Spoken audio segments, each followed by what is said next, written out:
You think you truly know someone after you spend 7 years of your life with them. Only to find out that they've been keeping secrets from you the entire time. Everybody is who they are at this very moment because of their past. What they've been through, what they've dealt with, and all it took for them to get to where they're at. Welcome to Bramty.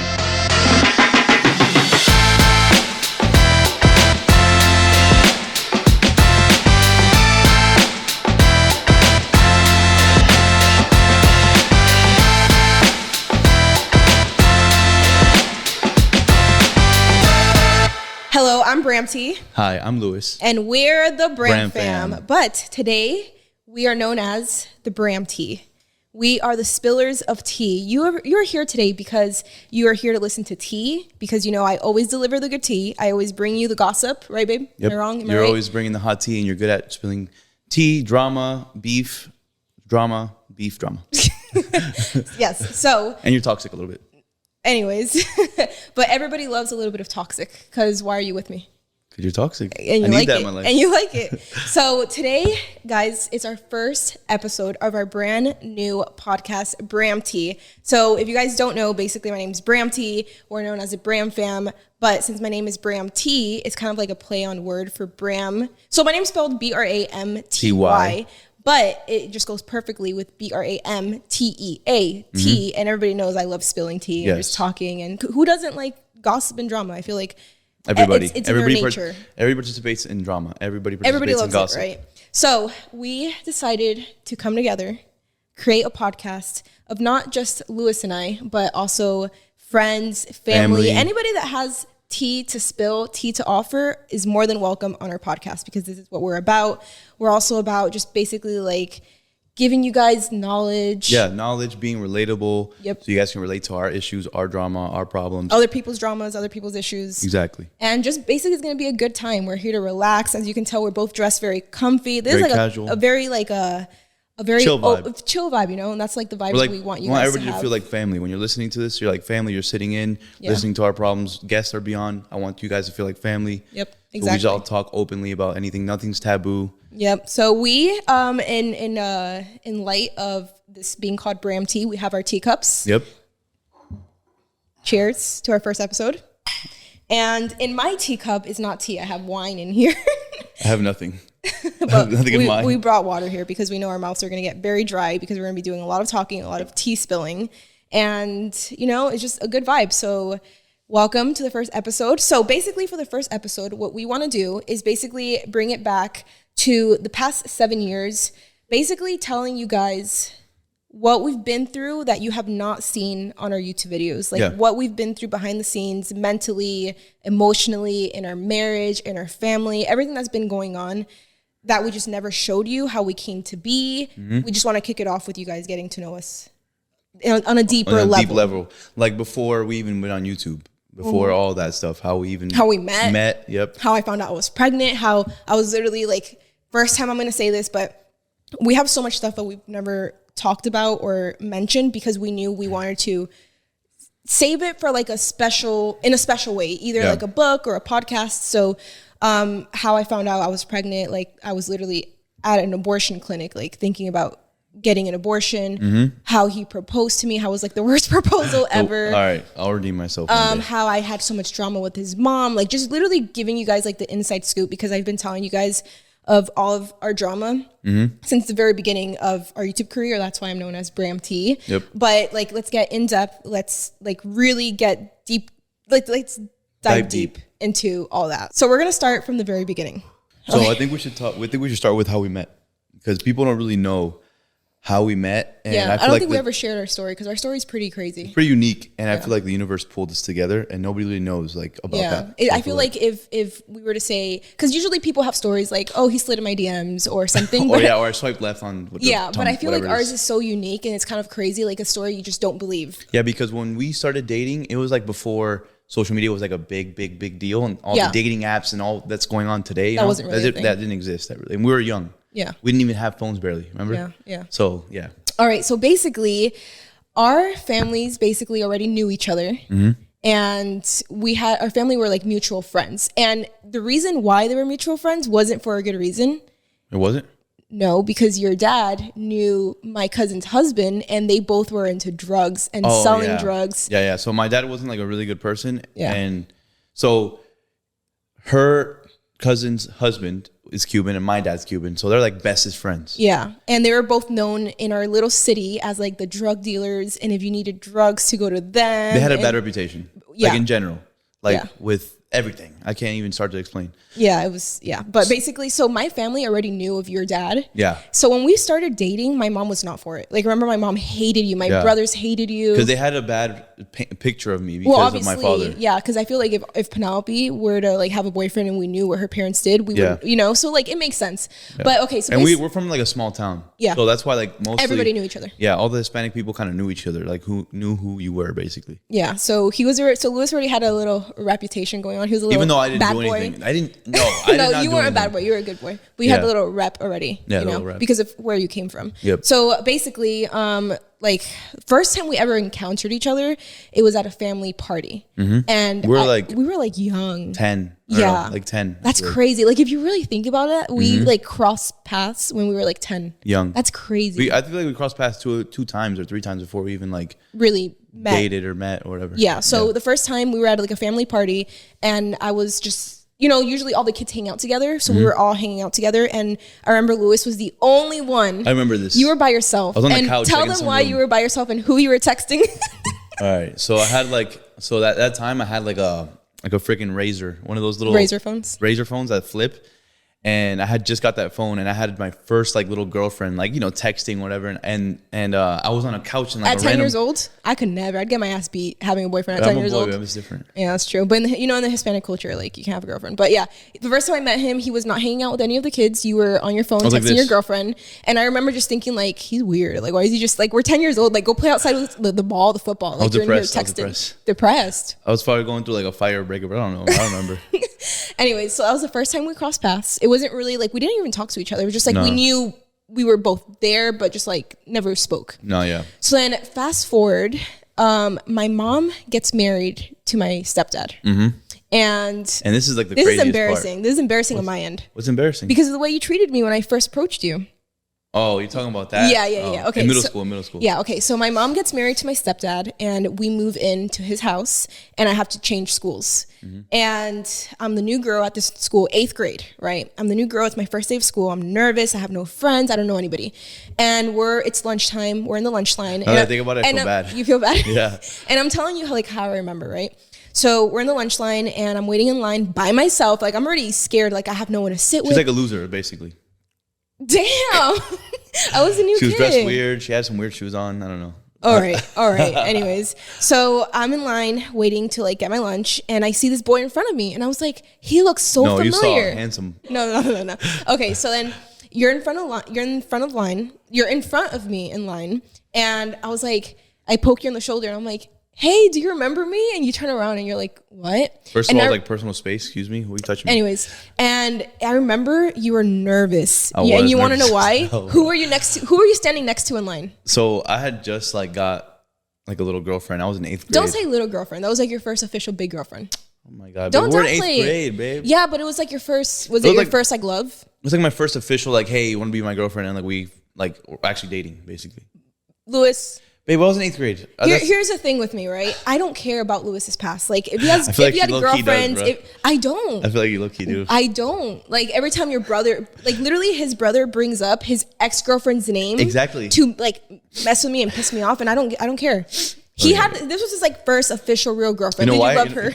I thought I loved her, yeah. But, okay. Yeah. All right. Just so you guys know his headspace at the time.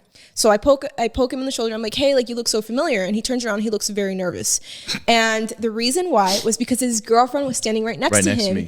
And I feel like I think it was like breakfast line or something. No, it was lunch line. Lunch line. Okay. And I feel like at that moment he was like, fuck, like my girlfriend's probably gonna.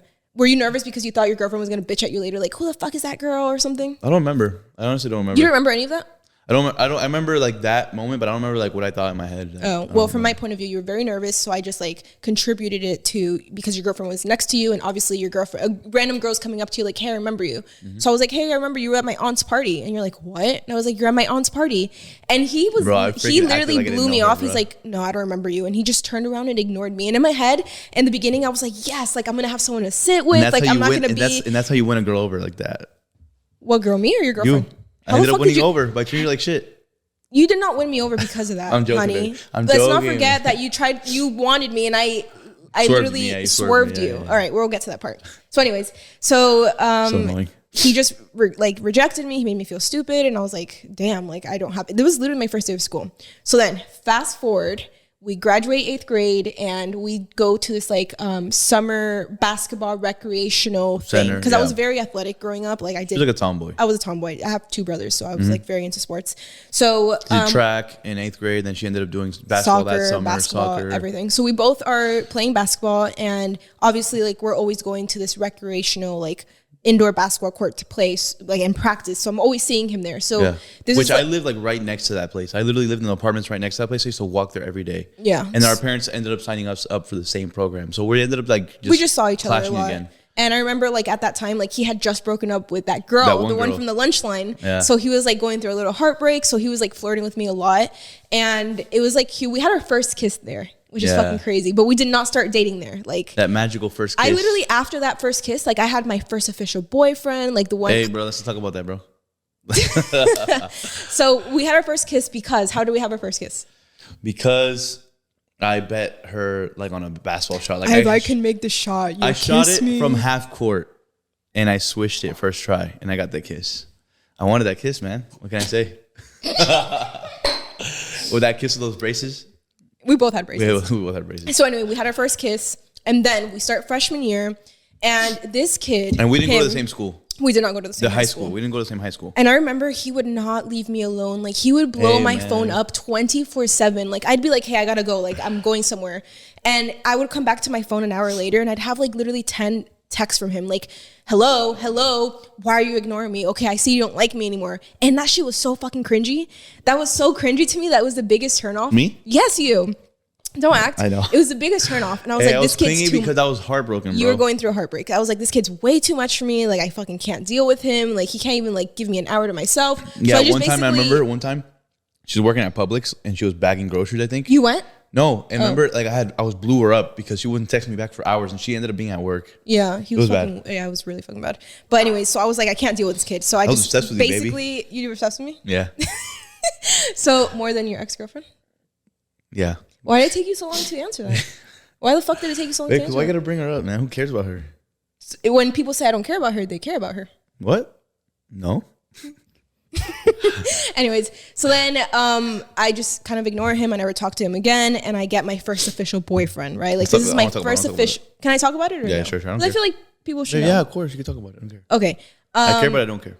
Just so people can know, like, our life story, but... The timeline. But basically, I got my first official boyfriend. Yeah. And we were together for 6 months only. Fast forward, we break up, and then my mom moves, right? We move again to a new house. And guess what? This is the fucking crazy part. And this is why we keep saying, like, just life kept bringing us together. Mm-hmm. So my mom moves, and we move next door. Literally the neighbor, like right next door to Luis's best friend's house. Like they were best friends like this. Like they ate each other's ass. Stop, bro. I'm kidding.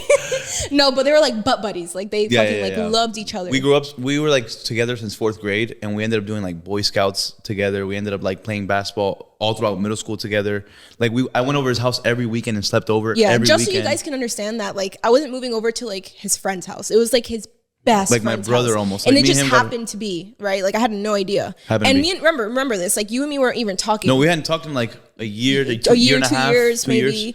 And you had already moved on. You were with like other girls. I was doing my thing. We were just living like our separate lives. And then it just happened to be that she moved right next to him, and I was already at his house all the time. Yeah. And then when you moved in, it just like I was like, what the heck? Like, fuck. Yeah. Like, damn, this girl's here, right? And at that time, I already had like a little crush on you because like obviously I had a crush on you like back when we played basketball, but then we lost connection or whatever. And then I found out you broke up with that guy, and then like, wait, you knew about that? Of course, my best friend goes to your school. My best friend also. So he would give you the inside scoop. Yes. So my best friend went to her high school. Damn, I didn't know that. Yeah, of course. Like, damn, that's that's some good tea. That's good tea, right? Can you do a sound effect? I don't know. We need a. What do you have? That's good tea. That's good tea. That's some good tea right there. No, so yeah, so as I was saying, he would tell me like, oh, they just broke up, and then I saw like Facebook was like big back then. Like Facebook was a big deal, and I would like comment on my post, comment on her post, and I would see her pictures, and she was looking cute, and you had a big glow up. I feel like, no offense. Damn, no, yeah. She had like a big glow up. Yeah. And I was just like, damn, she looks so cute. And I had the biggest crush on her. And then my best friend goes to her school. So I started telling him, my best friend. So me and his best friend had a class together. So whenever we were at this class, like his friend would always tell me like, oh, so what do you think about Luis? And I was like, what the fuck? Like, why like in my head, I'm like, why the fuck are you bringing him up? Like, what? Like, I don't like, cause my last taste in my mouth of you was you were fucking annoying.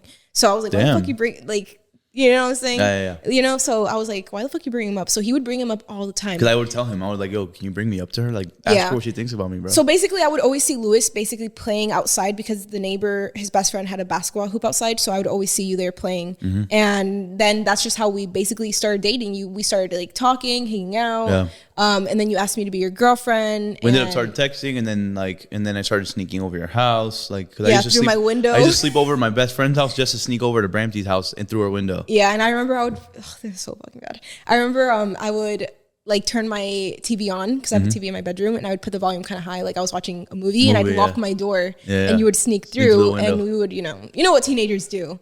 What do they do, baby? Read books, puzzles. And like we would do that. So we were like kind of inseparable, and it was just like, it would give us, even though we went to different high schools, we got to see each other a lot because of the fact that his best friend lived right next to me. Yeah. And it was even better than, going to the same high school, because I feel like we're very excited to be with each other every time we were with each other. We were so excited. Like I remember we would like literally race, because it was so crazy, because his school, for example, was like here, my school was here, and then right in the middle was his house. My place, yeah. So we would literally race after school to like go to his house before anybody got home so that we could like hang out, read books, puzzles, you know. And then also, like then from there, like we start dating, whatever. Everything's going good. Together for a long time. We ended up getting a job together, like at the same place. Together. We worked at this restaurant, yada yada yada. Yeah, so fast forward, we started dating, I think junior or sophomore year. I think just junior. Summer of sophomore, I think. Going into junior year. So we dated all the rest of high school, and we had a job together. And then we graduate high school, and guess who gets pregnant? Me. Bramty. Luis had the weakest pull-out game ever. I think it was. He couldn't pull out fast enough. I'm pretty sure it wasn't like that. I'm pretty sure it was just like pre-cum or something. It was pre-cum, but you couldn't pull out fast enough. But he got me pregnant, and that's how I got pregnant. So at the time, let me tell you, right before you start telling him. So at the time, timeline-wise. Oh, yeah. At the time when she got pregnant, it was like the summer of graduating high school year. And 6 months prior to that, I had signed up to go to the Navy, to go to the U.S. Navy. So I was already signed up. You were enlisted. I was enlisted. I was basically just waiting to like ship out and leave and go to boot camp. Yeah. We graduate summer, maybe a month into summer, she gets pregnant. Yep. Out of nowhere. What do you mean out of nowhere? You got pregnant. Like I didn't expect it. Like none of us. I feel like none of us expected it. But yeah, it was just crazy. So I remember finding out I was pregnant. I took a pregnancy test, and I was like, "What the fuck do I do? Like my mom's gonna kill me because I'm Hispanic. I have 2 brothers. My mom's like old school mentality. Like you need to go to college and then get married and then get pregnant. Like she just had my life planned out for me. And I was like, fuck, like I'm so fucking scared. I don't know what to do. Like I started contemplating an abortion because I was just terrified, right? You're scared, yeah. And I remember going to the abortion clinic, and I made an appointment, and I was like, in my head, I was like, you know what? If I'm like really early in my pregnancy and the heart hasn't developed of the baby yet, I'm gonna get an abortion. Yeah. And if the heart's already developed, like I just can't go through with it. You know what I'm saying? Like I can't do that. So I was like really nervous. I was by myself, like nobody knew. You didn't even know yet. Like I just went by myself, and I was like, shit. Like she's pregnant with Penelope. Yes. By the way, yeah. And I was like, fuck. I was 18, like literally just graduated high school. You know the circumstances, like. Hispanic family, brothers. I don't know what I want to do with my life. Yeah. So I go to the clinic, and I'm called up. I'm in the room. They start doing an ultrasound, And this is a vaginal ultrasound because like when you're really early along, like they have to do like a. They can't do an ultrasound over the belly. You have to go like inside. A vaginal. So it was very like, it was like a whole thing. It wasn't just like. Not vaginal, it's vaginal. It wasn't just like pull your shirt up and like blah, blah, blah. It's more like I'm exposing my vagina to this people. So it's like more like more intense, more traumatizing. Especially being 18 and never by going myself, through that. Yes. Yeah. So they basically made me sign. Baby. I remember they made me sign like this paper like, do you want to know about the fetus? Yes or no? And I had put at the time no, because I was like, if I do know anything about the baby, like I don't want to have like an attachment if I have to do what I have to do. Mm-hmm. So then when she did the ultrasound, she's like, okay, like, do you want to schedule your thing? And I had asked her, is the heartbeat formed yet? And she's like, I can't tell you because you signed this paper. Oh, snap. And I was like, fuck. Like, I was like, can you like just give me a hint? Tell me. And I just kind of like read her vibes and got like from her facial expression that it was formed. Mm-hmm. But she obviously couldn't tell me because I had signed the paper. So I was like, I don't know what to do. And she's kind of like pushing me low key, like, do you want to do the abortion? Like, let's schedule it. Like, are you ready? And I was like, I don't know. Like, I don't know. Let me walk out. Like, I was so fucking nervous. I was like, let me walk out. Let me call my mom. Where was I? You were somewhere else. Like, you were in St. Pete. Like, just to like backtrack a little bit, his family moved out of our city and moved like 2 hours away. So we weren't really like, we were like long distance and whatever. Yeah. So then I was like, I'm going to go outside and call my mom. And I wasn't going to call my mom, but I just needed like a second to breathe. I felt so like pressured and like my life was just going like this. I was like, I need to make the decision. Like, she's telling me, do you want to do the abortion? Do you not? Like, I think the heart's formed. I don't know if it's formed. Like, what the fuck do I do? Like, my mom's going to kill me. Like, you know, everything's just like going so fast in my head. So I go outside and then I remember I called you and you weren't answering. And I was at work. You were at work and I kept calling and calling and calling. So then you finally answered and I'm like, I need to tell you something. Like, it's really important. I need to talk to you right now. And I didn't know you were pregnant yet. No. And you're like, what? I'm working. I'm like, go to the bathroom. Like, I need to tell you. You remember that? Wait, so that was at the abortion clinic, basically? Like I was outside the abortion clinic. What the heck? I didn't know that. You didn't know that? I didn't know that, no. How do you not know? You didn't tell me that. I didn't know. Oh, I don't know. Oh. Probably because we never talked about this. Damn, you're fake. Okay. So then I go like, go to the bathroom. And he's like, I can't work. I'm like, go to the bathroom. Like, I need to tell you something like right now. So you go to the bathroom and then I'm like, I'm pregnant. And at the time, just to backtrack a little bit, I had moved away 2 hours, but we also kind of like weren't together. Like, we weren't really like getting along. I was kind of like on the mindset. We were over each other. We're kind of like, I was in the mindset that I was about to ship out to the Navy and it wasn't going to work out. Like, I had the mindset, I'm going to leave. Yeah, like it's not gonna work out if I leave. And we were long distance already. Like, you know, we graduated high school. It just wasn't. Yeah, we started falling apart. We were having issues in a relationship, whatever. So then I tell him like, I'm pregnant. Like, I don't know what to do. He's like, I don't know. What do you want to do? And I was like, I don't know. What do I do? Like, tell me. So he wasn't telling me like, abort the baby. Like, I don't want a fucking baby. Like, he wasn't on that vibe, and he wasn't either like, let's keep the baby. Like, I want it. He was just like on the same boat that I was on. Like, whatever you. I don't fucking want. I don't know. So he just kind of like left it on me, and I was like, fuck. I'm like, okay. So then I call your mom? Huh? You call your mom? No, not yet. So I literally did not even walk back in the abortion clinic. I literally just dashed out of there. You left? Like, I just fucking left. Like, I was like, there's no way I'm going back in there. Like, I feel too embarrassed to like say, no, I'm gonna keep the baby just because like I'm 18. Like, I'm gonna be a teen mom. You know, I feel embarrassed to say I'm gonna keep the baby. If I say, like, I just didn't want to go back in there. Like, it was just so fucking scary. And I don't know. So I just like left and I was like, fuck, like, what do I do? I don't want to go home, like, blah, blah. And I already had like a folder and like pamphlets with me about like abortion and the side effects or adoption and birth control. So I was like, you know what? You can't imagine. I'm going to go shopping. I'm going to go look at baby stuff, kill time before I go home. And at that time, I texted my mom, what would you do if I was pregnant? Like, I literally only texted her that because I didn't want to tell her in person. I didn't want to call her. I think a text was like easier. I was like, what would you do if I was pregnant? And she's like, ¿Qué? Which means what? She's like, ¿Qué? Come home right now. Like, she just started blowing up on me. And I was like, fuck, I don't want to go home. So like, let me go shop. Let me kill some time. I went home. My fucking whole family, not my whole family, but my mom, my brothers fucking yelled at me. It was like the worst time. It was probably like one of like the fucking worst times. Like, just like those memories. I remember my older brother getting in my face because my mom and my like real dad weren't like, you know, they separated when I was like 2 years old. So my older brother took like the father figure. And I remember him like getting in my face, like yelling at me like military style, like fucking where you can even like sense the spit in your face. He's like, what the fuck? You're a fucking slut. Like, you're fucking disgusting. You ruined your fucking life. Oh my God. Fuck. Damn. I don't want to cry. Damn, that's pretty fucking extreme. Fuck. Wait, why do I want to cry? Because it's so like... Because it's traumatizing. It's messed up, baby. It's messed up to go through that when you're 18 and then having somebody tell you failed at life, you're a slut, all this stuff. That's fucking... You have a baby inside you. Okay. Which turned out to be Penelope, which is the most beautiful person in the world. So it's like, now you look back, you're probably like, damn, like all that, and look what came out, you know? Yeah. So basically, like, I just remember going home and like they were all like fucking attacking me, like, you're a fucking slut, like, blah blah.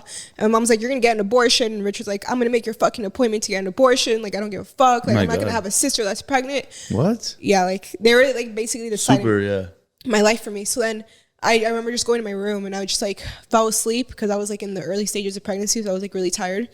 And I remember like I was just like, I want to keep the baby, like I just don't want to, but get an abortion. But then I remember also like before that, like when I had a feeling I was pregnant before I even like took a pregnancy test. I just had a feeling already. I remember we went to church one time, like my family and I told you the story, right? Yeah. And the what they talked about? Yeah, we went to church, and in my head I'm like, I think I'm pregnant, but like I'm gonna get a pregnancy test tomorrow, whatever. But in my head I'm like, I think I'm pregnant already. So we went to church, and we never go to church. Like, it was just like a once in a lifetime going to church thing. But the day we decided to go to church, the pastor started talking about abortion. Dang. And I'm like, fuck, like, tell me this is not a sign from God. Like, this was a fucking like sign, right? I'm already thinking in my head, all right, I haven't had my period in weeks. I'm pretty sure I'm pregnant. Like, I'm puking. I'm going to get a pregnancy test tomorrow. I'm at church. The pastor starts talking about abortion. Damn. In my head, I'm like, all right, this is fucking God talking to me. Like, this is God literally like telling me don't get. And I feel like that's also contributed to me not doing the abortion, just because of like sign that I had at church. And that's like also what contributed to me not going through with abortion. So yeah, so basically like I get home, everybody's yelling at me, and then I wake up from like taking a 4-hour nap, and then my mom, because my mom's very Christian and she's not with abortion either, but I think it was like at pissed in the moment. Yeah, I get it. I would be too, honestly. Anybody? No, it makes sense. I get it, but I feel like the way they did it was like harsh. Yeah, like very harsh. So then I remember I woke up from my nap, and my mom's like, I thought about it. Like, if you were to go through getting an abortion and something happens to you, like, I can't live with myself. Like, just keep the baby. Like, we're gonna figure it out. Blah blah. And I was like, okay. And then like, that's that. Yeah, and then I don't know at what point you called. We talked finally, like, and I had said like, why don't you come up to St. Pete so we could see each other? Because at that point, like I said, we weren't even like together, quote unquote. But then when you finally decided, and your mom and everybody came together and said, I'm keeping this baby, then I feel like I said, all right, come up here so we can talk about it. You know, talk about what we're gonna do in the future. Yeah. And then it worked out. Yeah. So yeah, we were like, okay, I'm gonna keep the baby. So Luis was like on board, but he was literally leaving, I think like the next month. Yeah, in a month. I was literally leaving the next month after she told me like, I'm keeping this baby, blah blah. Or like the next month I was shipping out. So we only had a couple weeks of her being able to come up to St. Pete 2 hours away, of us hanging out, before I had to leave for 3 months, almost 4 months. Well, I think you were longer than that, because after going to I did boot camp for 3 months. You did A school. Yeah, I did boot camp for 3 months. She saw me for like one day after I graduated boot camp. She went up to Chicago. I was like 6 months pregnant, or like 5 months pregnant. Pregnant, like a belly and everything. She went up to Chicago with my family to see me graduate boot camp. And then we didn't see each other for like the next 6 months. So I did my whole entire pregnancy by myself. Like I wasn't with Luis. I just my whole entire pregnancy was just by myself. Just through text, through letters, through letters and boot camp letters. And then when I finally got to school, which was like 6 months long, I had my phone and we would text, and I would send her money. Like, but you were busy most of the day, like working and stuff. So we barely communicated. We weren't together the whole pregnancy, but luckily, like, he was able to come down for the birth of Penelope. So after that. Did you want to say something? No, so we got married. Yeah. So that after that, we got married first. Yeah, when I was 7 months pregnant, he flew down. When she was 7 months pregnant, I took like a couple of days that I had of leave for Christmas. Yeah. And I came down, and the whole goal was for her to me and her to get married. Yeah, right? Because if we weren't married, then I wouldn't have been able to live with you or like get the benefits that the military provided when you're married and have a kid. Exactly. And we were like very young. We needed the money, so we're like, just get married. But on top of that, also I feel like my mom pressured us to. Yeah. She was like, you're gonna get married. It was like, a shotgun wedding almost. Yes, my mom was. You're gonna get married. Like, you're gonna do it. Like, you're having a baby. You're gonna do it. And then on top of that, like, for the benefits, so we basically got married in my mom's living room. Yeah. I mean, it's not like it was. We wanted to be with each other. Like, I loved you at that point. Like, but it wasn't like in our plans right away. It was like impulsively. Like, I wish it would have been cuter. Yeah. Like maybe like a little ceremony, me wearing a dress. But we were literally in my mom's living room with like regular clothes on. So we got married with a notary. We got married December 26th, the day after Christmas. 2014. 2014. 2014. The end of 2014. I was 7 months pregnant. And then I think like a couple days before that, you had proposed to me. Oh yeah. And the proposal was the fucking worst proposal ever. Hey man, but at least I got a ring, man. You got a ring because you saved up money from when you were in the military. And I got a ring. Paid. No, I got a ring at the mall next to the military base, and it was like one of those programs where like they help military people out get rings, and I had to lease the ring for like 3 years. I had to pay that ring off for 3 whole years. And that ring I lost. And she ended up losing it, bro. She ended up losing it like the moment I paid it off. Yeah. I spent 3 years paying it off, like paycheck to paycheck, paying that thing off, and then she ended up losing it. I think someone stole it, low key though. Someone that came over our house.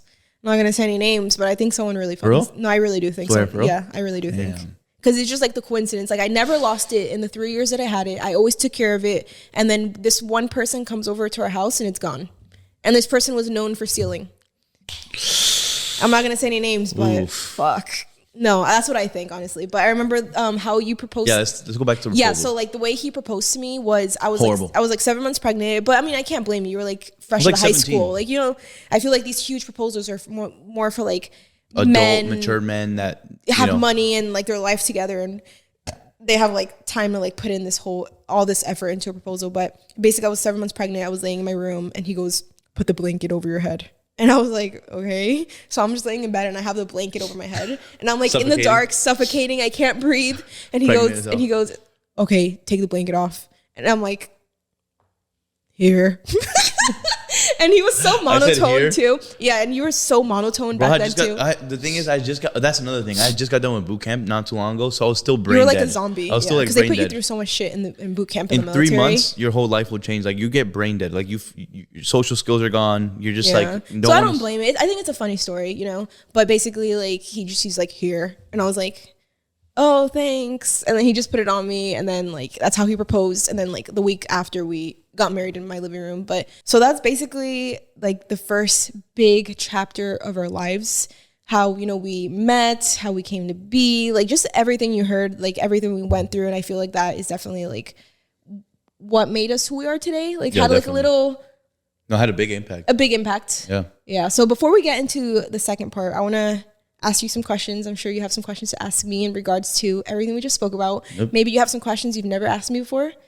I have some questions I've never asked you before, but I feel like right now is a good time since, you know, you're in the spotlight. It's a question that maybe I've asked you before, but nobody has seen on camera me ask. It's like something I might have asked a long time ago or something. Okay. But it's good. It's a good question. You ready? Okay. Remember, ask the third person. So the question is, what was your first impression of Luis?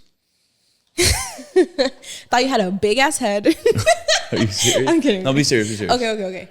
My first impression of Luis, and I'm talking about go back to like how I like had a certain image already, like all the whole impression. Like I thought this kid named Luis. Yeah. I thought he was very cute. Okay. You weren't like scrawny, like you had like a nice body on you for like your age. Being a kid, yeah. Because you worked out a lot, right? Yeah, I've always been like athletic, bigger. Yeah, so I thought he was very cute, and you always played basketball. Keep going. And you always like smelled good. Like your hygiene was always like on fleek. Oh, yeah. And it is till this day. Like your hygiene's on fleek. Hygiene number one. So I was just like, wow, like damn, this kid's like a man. Like, yeah, baby. I was like, damn, I'm gonna trap him, make him get me pregnant, get off birth control real quick, get the military benefits.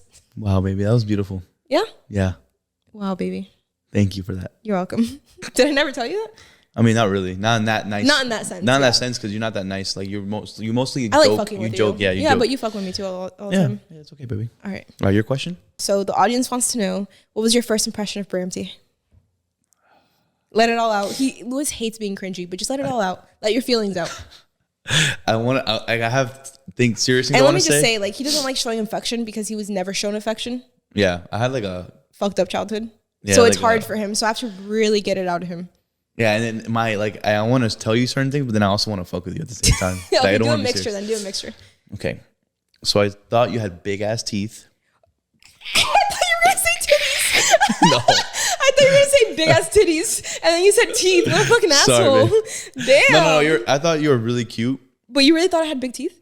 Yeah. So why the fuck did you want to be with me? Because you had braces, so it got fixed a little bit. Okay, I got veneers now though. I fixed that. Damn, no, baby, you're beautiful. You're beautiful. Okay. I thought that you were. So I also like that you were athletic. Okay. That you weren't like a super girly, soft girl, because we could like do things to like play basketball and stuff. Yeah, but other than that, I thought you were very cute. I liked your facial features. I like your unibrow. What the fuck, babe? I didn't have a unibrow back then. Oh. What the fuck? You have some weird fetishes, big teeth, and a unibrow. I'm joking, baby. You're beautiful. I think that you had like very beautiful facial features, like your eyebrows were thick. Cute. Yeah, you're cute. Okay, period. Pretty much. Okay. Did it pain you to say those things? A little bit. No, it didn't. Because I had to say some mean things in the middle. Yeah. So another question. I love you though, baby. How much did the ring cost that you bought your wife? Because you said you leased it. So like, what? How much did the ring cost? So back in the day, it was a lot of money. Now it's still a lot of money. But we don't consider it a lot of money because we make more money. Yeah, but we wouldn't make a big deal. But back in the day, it was a huge deal for me. Yeah. It was like $3,000, and I made like $1,800 a month at that point. Damn. So for me, it was like out of my budget. Yeah, but I feel bad that not that I lost it, but that I got it stolen, and I let this criminal in my house. You're so dumb, That's bro. That's fucked up. You're so dumb. No, but yeah, no, I feel bad that it got lost because, and not only that, but after that, it was like a 24-month payment period plan, and I paid like $200 and something a month on interest and everything else. I probably ended up paying like $6,000 for that ring, not $3,000. Yeah, after that I got a new ring and then I lost that too. So I currently don't have a ring. If anybody's wondering, neither. I lost my ring too. We just fucking lose our rings. Yeah, so we're done with rings. Yeah. All right, guys, we're gonna take a quick little break, and when we come back, you guys are gonna get even more tea. We're gonna talk about how Luis's mom absolutely despised me, and a lot more tea. We'll be right back.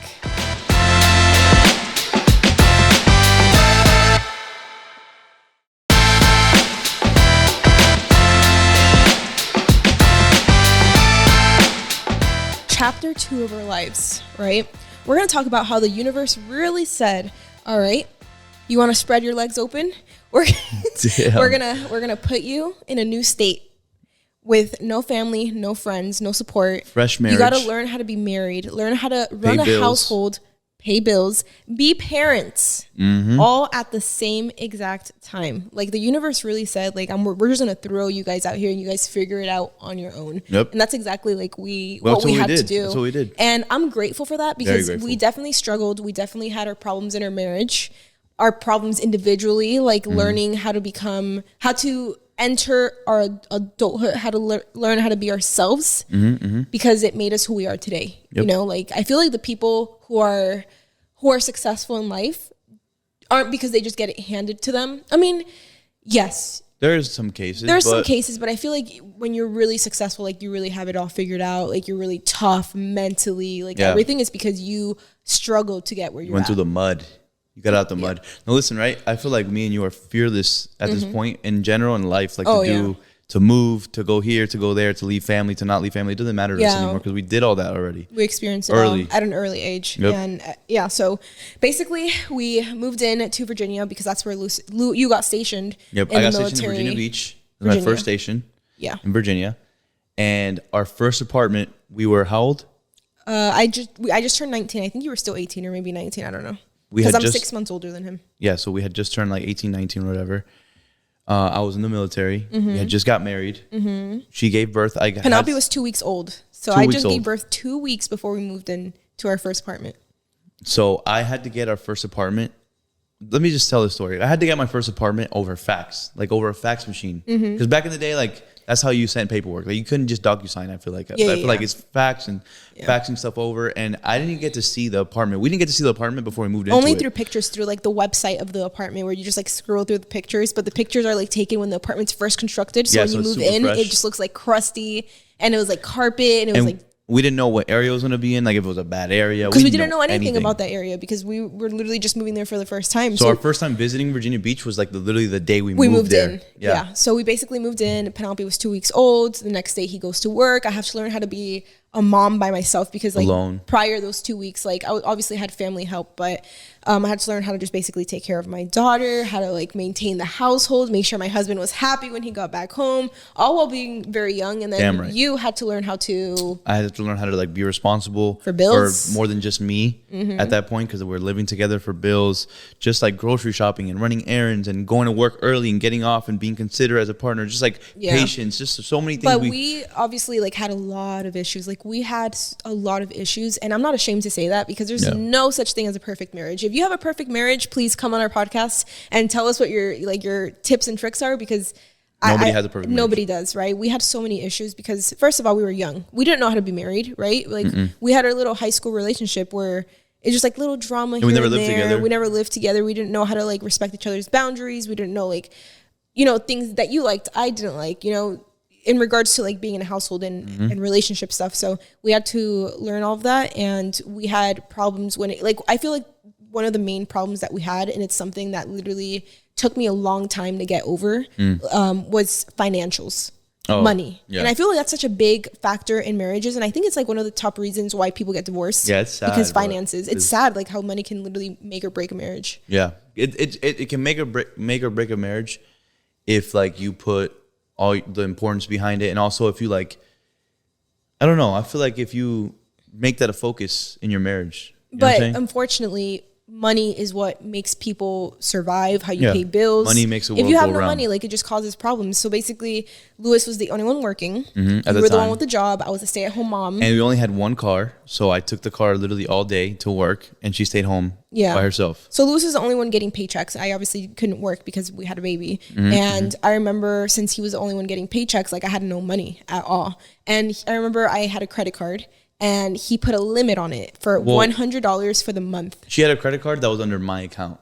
Yes. My bank. But the point is that this credit card, he limited it. You limited this credit card so that I only had $100 to spend for the entire month. It sounds horrible, but we were broke. Let me say my story, right? This is my story. This is my point, POV. You limited this credit card to $100. How do you expect a mom with a baby who needs to go out and buy...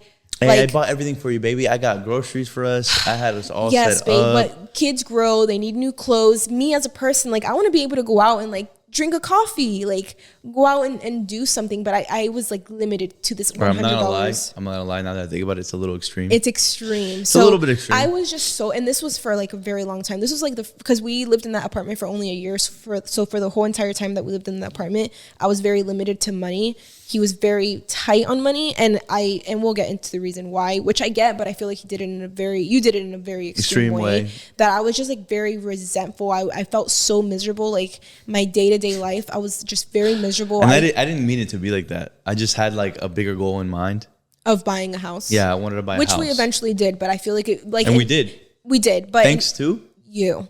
Saving money. But in my point of view, like I was just very miserable. I started gaining social anxiety because I would never go out. Yeah, because when he would take the car to go to work, which was my car, by the way, like that I brought from Florida, we drove it all the way over to Virginia. He would take it to go to work every day. And I just stayed home every day. I didn't have friends. I didn't have family. I had no one to talk to. I just did the same routine every single day. I couldn't even go out and like go shopping if I wanted to, or go to the park because I had no car. Baby, what about me? I had the same routine too, baby. Babe, yes, but I'm saying my point of view. No, so what about me, baby? So it was just like really bad. And whenever I would ask him, like, can I just have some money to like buy Penelope clothes? No, because this, because that. Like I would keep track of spending, and if like he would get on my ass like, why'd you spend this? Why'd you do that? Yeah. So I just felt really restricted. I feel really bad about that because I'm not even like that right now. You're not. But we have money. But because of what you did to me, I eventually turned the tables around and did that to you. Did to me, bro. So basically, he did that to me for an entire year, and I just went through a lot mentally. It was just like I feel like the only thing at that time that was like pushing me through was being a mom and Penelope, like, you know, waking up, being with my daughter. Obviously I loved you and all these, but I feel like the financials was just like, you were constricting me as a person, and I couldn't really like go out there. Like you got to go to work and socialize with people and see the world, and I was just home I turned into a zombie. Like I lost my personality.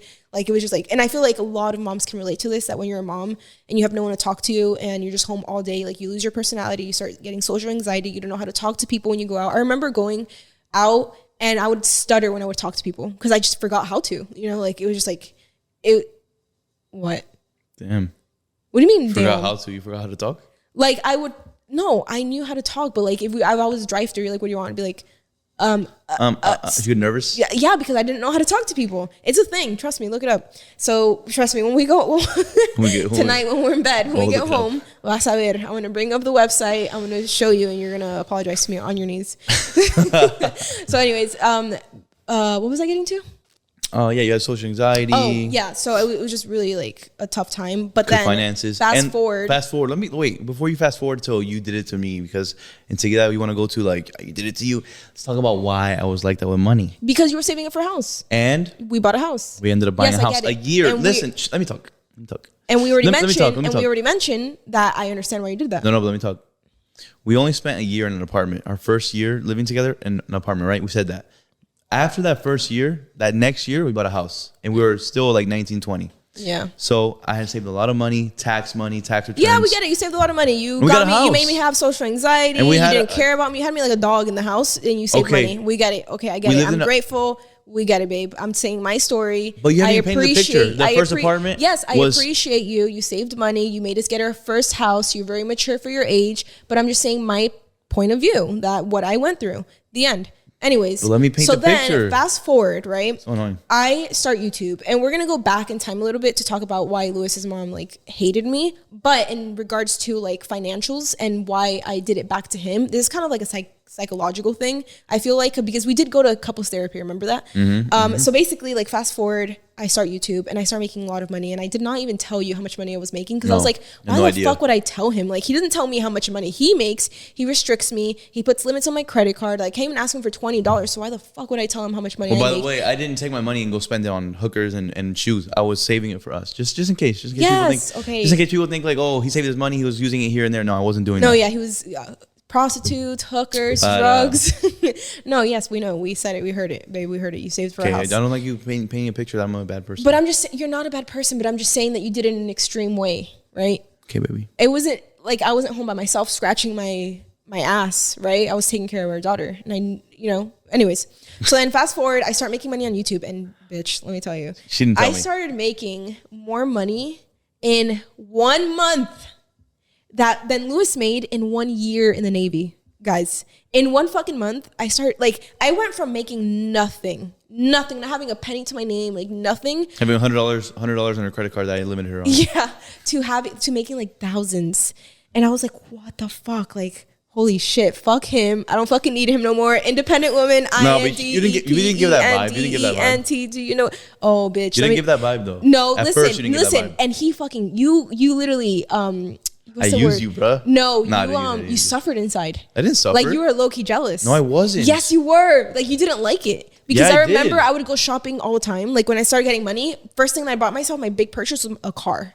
Right? And I would go to the mall and I would be like, fuck, I have money. Like, this is a new life. Like, what the fuck? Like, imagine having no money to money and you're like, this is a whole new world. Like, a whole new I remember one day, I think it was like my birthday, and you took me to the mall to eat dinner, and you bought me a pair of shoes, and I was like, where's she getting this money from, bro? And he didn't know. So we were broke. I don't know if we didn't say that. We were like actually we were living paycheck to paycheck. That whole year we first lived in the first apartment, like, it was literally paycheck to paycheck because he saved a lot of money and we only paid bills, like if bought I was groceries, and if nothing we were else. Other type of people that just went out to eat all the time and stuff, we would never had a house. No. Yeah, so that's what I'm saying. Like, I appreciate that you did that. You're very mature for your age. So I remember, like, I would go shopping to the mall and I'd come back with like clothes and shoes and purses and everything. Mm-hmm. And I remember one time you're like, I want to buy the new Nike Huaraches. Huaraches. Like, those shoes were so popular back then. And I was like, okay, buy it. You're like, you can't buy it for me. And I was like, no. And I remember clearly that was like that was one of our big like financial fights. One of the big ones after I started making money. And I was like, I'm not buying it for you. And you're like, why? You have money. And I was like, I'm not buying it for you. Like, no. And I'm here buying you groceries, cooking for you every day. Anyways, but that's where it like, I had this resentment towards you that you constricted me so much for like an entire year that I was like, okay, I'm making money. Don't ask me for shit. Like, and with my money, I did pay like, I think like the electricity. Or like I paid like some. This girl trying to.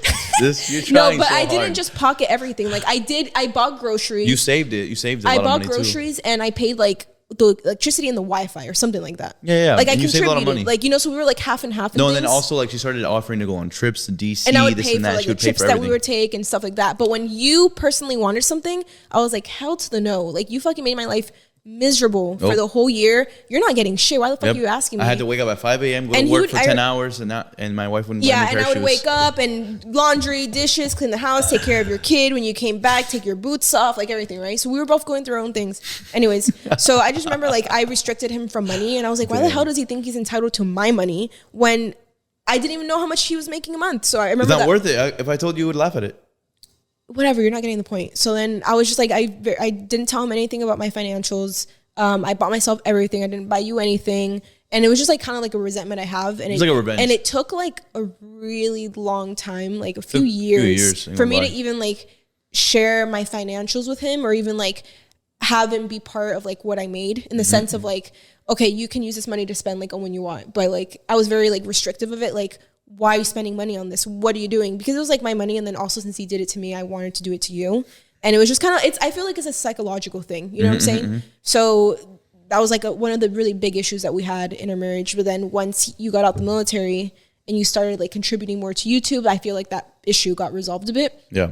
But not to fast forward too much, let's bring it back onto why your mommy. Why you call my mommy? What the hell? I'm not a mama's boy. On why your mommy. You were a huge mama's boy back then. We're talking about not like that. Though. Yeah. We're going to talk about the timeline back then, right? In your head, time travel to when we lived back then. We were young. Were you a mama's boy? I respected my mom, Luis, and I loved her very much. Were you a mama's boy? No, man. Mama's boy is way different than what you're thinking about. I didn't depend on my mom for every 5 seconds. I wasn't like holding her hand and couldn't be not next to her. I agree. I just respected her and loved her, so I would never like put her in her place or disrespect her. Okay, and did you choose your mom? Did you give your mom the right and always have your mom's back over your wife, over me? Yes, sometimes, yes. Most of the time. Most of the time. Right. Yeah. And whenever an issue occurred between your mom and in the beginning, whose back did you have all the time? My mom's. Your mom's. In the beginning, not anymore. All right, but we're talking about back then. Baby, please. We're talking. You're not gonna get it, We're bro. talking about back then, right? So you heard that here, folks. You heard that here today. Luis sucked his mom's titty till he was 20 years old. That's not true, I'm kidding, bro. I'm kidding. Are you triggered? You're so annoying. No, I'm kidding. Okay, for real. Luis, basically. I just had a lot of respect for her, man. My mom was a single mom for a long time. She went through a lot of abuse. Yes. So I respect her. I would but never we're not disrespect talking her. about that. Damn. Now you're making me look bad. Like, I wasn't talking about any of those things. Okay, my bad. Damn. Fuck. Shit.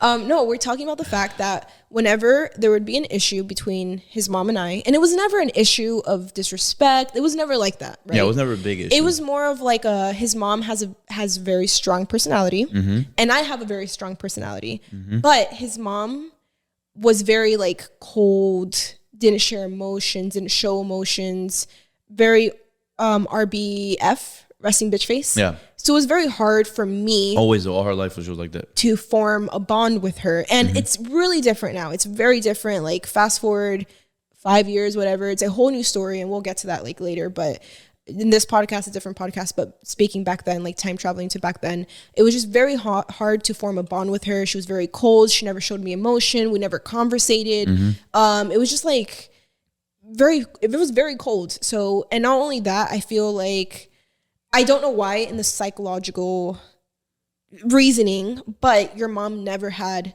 a relationship or never cared about Penelope or being in her life. So that was the reason why I personally had my issues with her, because me, having a baby and seeing that one of her grandmas didn't call to check up on her, didn't call for holidays, didn't care to spend time with her, would literally take flight. And I hate to talk about this because like, this is not how I feel now, but I just want to get back in that mindset. That's how you felt back then.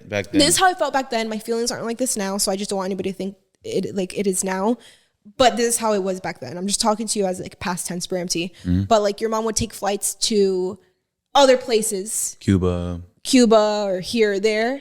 And not to like Virginia to see her granddaughter. Yeah, my mom would go to Cuba like every other month because at the time she had like a man and she was going through like a midlife crisis and she wanted to like find love, whatever. Yeah, so in my point of view, I'm like, she doesn't care to have a relationship with me. She barely talks to me. We and her would never call or text. Like never. Like we never spoke to each other. No, not really. She never calls for Penelope. And then when she has the time off of work to do something, she'd rather go here than spend time with her granddaughter. So I was like, what the fuck? Like if she doesn't care about me or my daughter, then why the fuck do I want her in my life?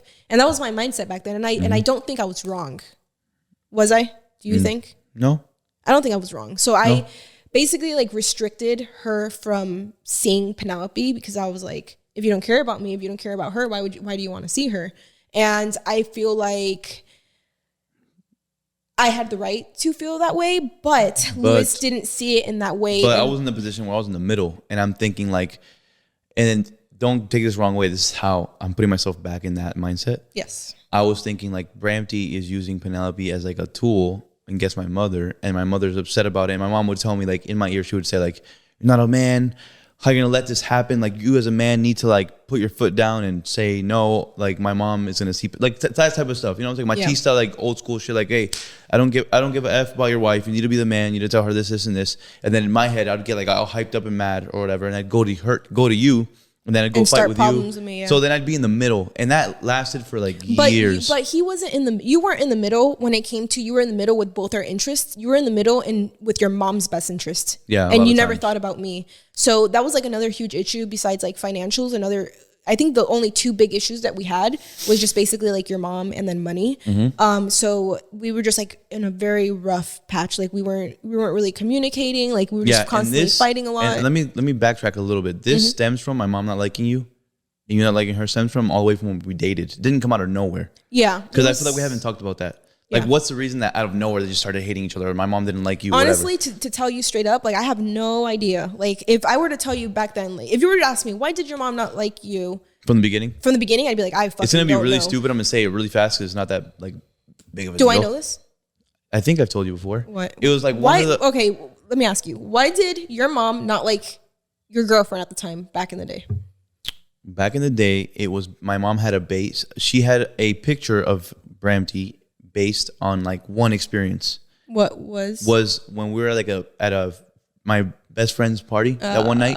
We're at a party and my mom had got invited and me and you were dating already. Mm-hmm. And it was the first time that I was going to bring you around my mom like that. Like, you know what I'm saying? She's going to see us interact for the first time. Yeah. And I think that you were mad or me and you had gotten in a fight or bickering or something. It's because you were being very affectionate with me and you know I don't like public PDA. Yeah. Especially because my mom was there and I was like Hispanic and I don't, you know what I'm saying? Yeah, like, her mom was there, my mom was there, and it's different for a boy than a girl. Her mom doesn't want her see her daughter like being loved on all the time. And kissed on and hugged on. And for me, like growing up with two brothers and my mom never seeing me with a boyfriend and you know, like I didn't want my mom to see like if I kissed, because in my mom's head's like, if you kiss, then you're having sex. Like, and I just didn't want that drama at home. Yeah. So I was just very like, he would be on, and I remember this from the party, like he would be on me, like trying to hug and kiss me. And I'd just be like, kind of like, you know, like fucking stop. Like I wouldn't give him the same affection. And your mom saw that. The thing is, I was always like that. You were always like that. Not just because my mom was there. Yeah. And in my head at that moment, I was like, she's being a bitch. Like I thought you were being a bitch. Like I don't know why. Because randomly I decided not to give you back that same affection, even though I gave it to you all the time. But and then my mom was there. Yeah, and then my mom saw that. My mom saw that I was trying to be affectionate with you, and you were kind of like cold and shit. And my mom's like, "Why is she treating you like that? She's treating you badly." And then that's why from that moment on, she's like, "This chick's not good for my son. She's gonna hurt his feelings. I don't like her." Yeah, and that was it. And that makes sense. I feel like in that sense, it was just like miscommunication. And then from that point on, my mom found 10,000 every little reason. I remember one time I went over to your house and I had bobby pins in my hair, and I left them in your nightstand. And then I left and I forgot about the bobby pins. And then your mom's like, she's dirty. She's like a puerca. She's a pig. Yep. Spanish people are very harsh and fucked up, bro. Especially women to other women. Toxic, yes. Toxic, especially you. All right, guys, we're going to take a short little break and we'll be right back.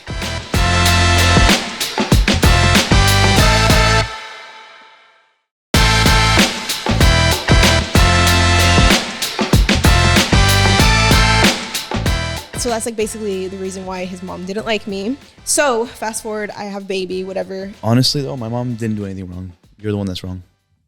I'm joking, baby. Anyways, all right. That's literally what he would fucking say back then. Anyways, so I'd be like, you know what? I don't want your mom to see Penelope. She doesn't care about me. She doesn't care about Penelope. Bet she can't see her anymore. So imagine the conflict I was in. Imagine how much pain and hurt I was in. Luis, you weren't in no pain and hurt. I was just conflicted and always like torn by it. I was always like bothered by it. Always like something in my head. And here's where Luis went wrong, because he didn't have like his wife's interest as the number one thing. And that wasn't a man yet. Like my balls hadn't dropped. And he didn't like conflict. So instead of being like, all right, Bramty, like I hear you out, I'm gonna fix things, he would rather avoid problems. And so and it built up until things exploded. And it wasn't just between like your mom and me, but it was over everything. Like everything we went with in life, you just didn't like conflict. And that stems from childhood, right? I feel like it's everything we go through in life, drama, the reasons we are, the way we do things, why we do things, all comes from childhood and what we experience, what we go through. And that's why Luis and I, us as parents now, we are so like anal about how we raise our kids, what we say, how we react, what they see, who they're around, everything. Because I've had my own like things growing up as well as you, and I just don't want my kids to go through what I went through, and you don't want your kids to go through what you went through. So and I like that, even though you come from a history of this, that, or that, you know? Because I come from a history of fucking toxic people. Like Luis fucks around and says like, you're toxic. Like, but... Actual fucking toxic. Like I come from a family that's just like would rather be fucked up than fix things. Yeah.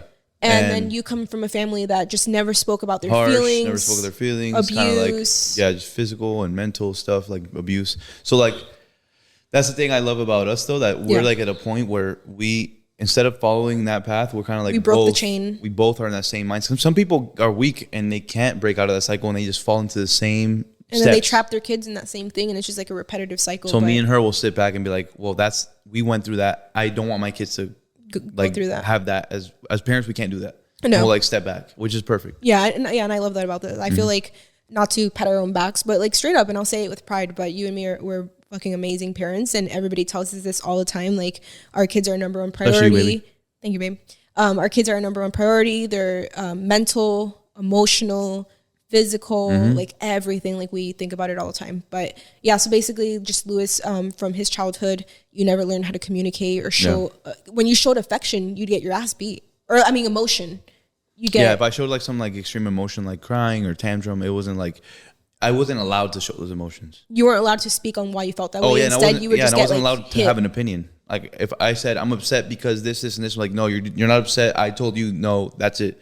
Yeah. And if you know what I'm saying, or if I cried too much, I was getting hit for crying. Yeah. My brother too. So I think also, so the reason why Luis didn't like conflict was just because of what he experienced in his childhood. So that just basically carried on to our marriage. So it took a really, really long time for me to kind of teach you to break out of that and learn how to communicate and talk about your feelings and resolve things. Yeah. So and that's why like it's also good to have a very good partner in life, one that like helps you out. And partner can make or break you. Exactly. Partner can make and break you. They build you. Most partners, good partners will build you up, fix your problems, try to make you a better person. Make you a better person. You know, and others will just fucking get the worst out of you or just like leave you and push your buttons, like toxic. Yeah. So basically, Luis just wasn't having my back. He didn't want to communicate. He didn't want to resolve things. So this thing between his mom and I just kept getting dragged for years, like years. Not until I think last year, like maybe 2 years ago. No, I think last year. Your mom and I have been like on good terms, because I feel like 2 years ago we were like, okay, we can be in the same room. Hi, bye, how are you? Cool. But I think up until last year, we're now like we can be left alone in the same room. Yeah. We can conversate, like we'll go shopping together type thing. But that's fucking crazy though. That up until like last year, we're really on that. But yeah, so it was just like a lot of things that I went through with his mom, and just me as a woman, as a wife, as a partner. I just wasn't being listened to, and you would always have your mom's back. So I'd be like, what the fuck? Like, do you not love me? Do you not care about me? And he just never understood my feelings. And that was something that just basically... That's part of like being immature. Like I was immature. I was emotionally immature. Now I'm more mature to be like, oh, well, I'm not sitting in the middle anymore. Like I can put my mom in her place. I can put you in, you know what I'm saying? Like I'm more like socially aware. Okay, let me tell you guys a story. So another reason why, like, just little things happened that why I really didn't like your mom back then. So I remember I was giving birth to Penelope, and I let his mom be in the room to watch me give birth, which that was also a huge fucking argument. Issue. I was like, I don't want your mom in the room. Like, I only want you and she didn't get along with my mom at that time. I was like, I only want you and my mom in the room. Like, you're my husband and my mom, like, for emotional support. And he's like, I want my mom in the room. I'm like, no, it's not about you. It's my fucking mom. Like, I want her in the room. I was like, no, like, it's not about you. And like, he didn't really understand, like, when you give birth, birth, it's not about the wife and husband. It's about the wife. Like, it's about the mom. She's the one giving birth. She's the one going through things physically, mentally. Whatever she's comfortable with is the most important what thing. You have to support, and that wasn't the case. So at the moment, like, my water breaks, I go to the hospital, and it's my fucking first time giving birth. I'm fucking 19 years old. I'm having contractions. I remember having contractions, and I was like, I'm going to do a birth without epidural. So I tried to push it through as long as I could without epidural.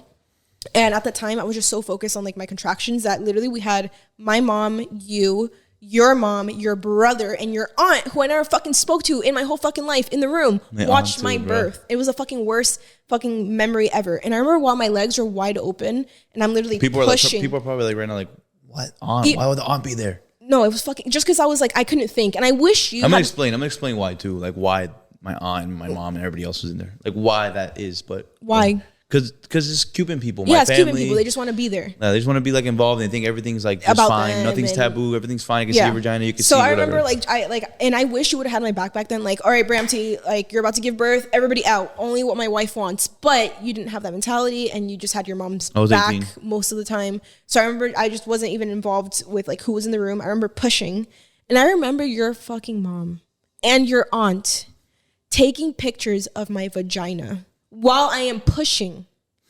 Pictures of my vagina, then to later find out that your aunt had sent those pictures to family members. And I remember your cousin, who is our same age, told me, oh yeah, I saw pictures of her giving birth. And I was like, what are you talking about? Yeah, I saw pictures of like Penelope coming out of your vagina. And I was like, what the fuck? And like, I got so fucking mad.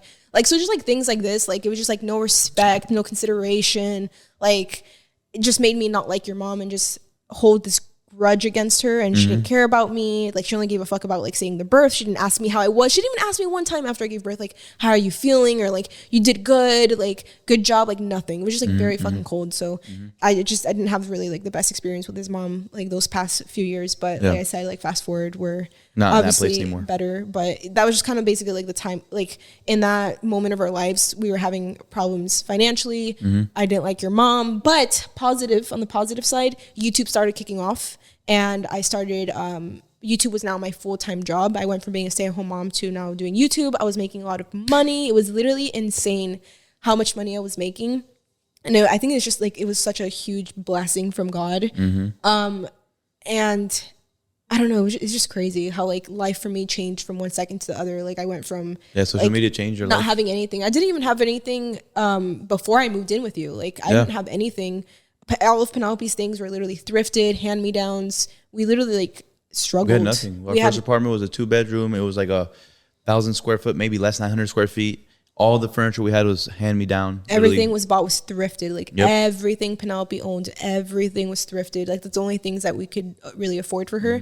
And then the next day, like I'm here buying her brand new things from like Gap, Old Navy. And at me back then, I thought Old Navy was like the bougiest of everything. And I was like buying her things from Old Navy. I was buying myself things. We were going on trips. So it was literally like a life-changing thing. We grew like such a huge community on YouTube of the Bramfam. That's what we call everybody that watches our videos. They loved us. They watched Penelope grow up, us as like a married couple, our journey. Like, and then, you know, and then shortly after, it led to me getting out the military and changing our whole lifestyle. And then we moved. So it's like, it happened very quickly. In the beginning, it happened very, very quickly.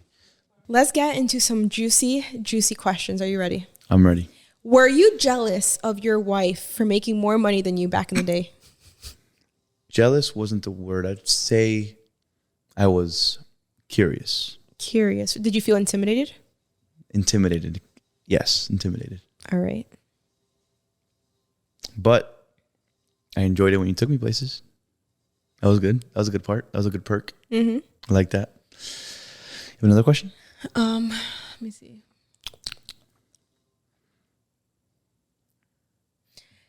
Is there anything that your mom told you about your wife that you have never told your wife before? Like maybe a phone call conversation, maybe something she told you in person that you've never told Bramty before?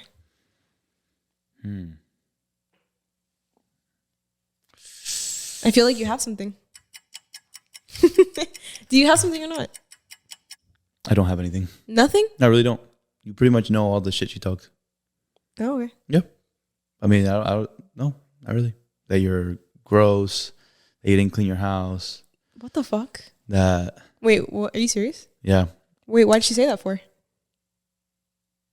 Maybe not clean your house. Like, you're just dirty because you had left things behind, like when you would go over my house and shit. And you smelled a little bit.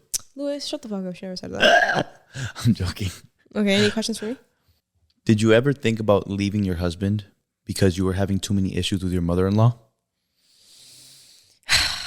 Let's be honest. Let's be real. Yes.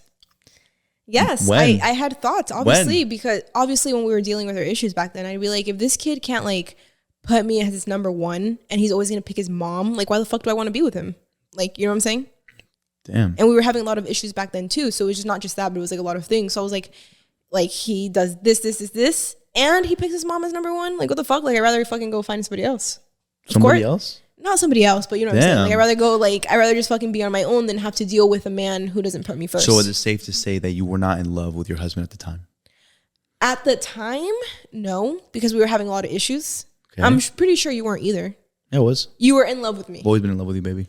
Well, we went through two different things. We have two different, like, we experienced, we have different outlooks and we experience it in different ways. So I would understand why you'd be in love with me still. But do you think I'm wrong for not being in love with you at that moment?